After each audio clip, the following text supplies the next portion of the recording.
Let's talk about something unexpected from Moscow.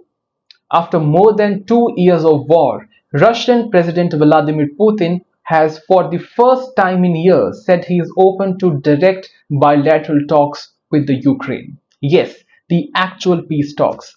This comes right after a short 30 hours Easter truce, which both Russia and Ukraine claim the other side broke. So what's going on here? Let's understand. Well, there is a growing pressure on Putin, President Putin, especially from the Washington by Donald Trump, to at least look like he wants peace. US President Donald Trump has been pushing for a ceasefire and says he can end the war quickly if the both sides come to the table.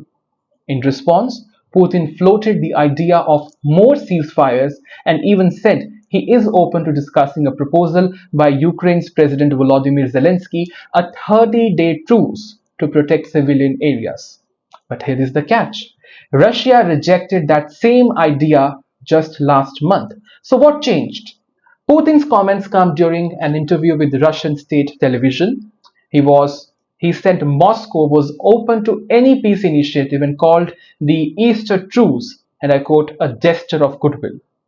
But in the same breath, he also admitted that a recent missile strike did hit a civilian building in Sumy. His justification, well, that the building hosted an event honoring Ukrainian fighters Moscow considers criminal. Meanwhile, Zelensky has not dismissed Putin's remark, but he is staying cautious. He is being cautious. In his evening address, he said Ukraine is ready to talk, but only if Moscow agrees to stop targeting the civilian areas. I'm reading a statement. There is one simple way to do that. He said, stop the drones and missile attacks.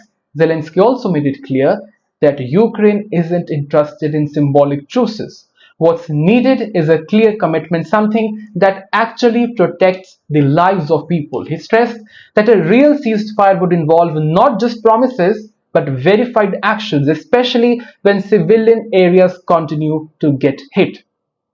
And while all this talking is happening, in the background, the fighting hasn't stopped. Overnight, drone attacks struck the port city of Odessa, injuring 3 and damaging multiple homes. Similar stories continue to emerge from the other region as well. So the question that we are asking is this the beginning of serious peace talks? Maybe, but let's not get ahead of ourselves because both sides have been here before.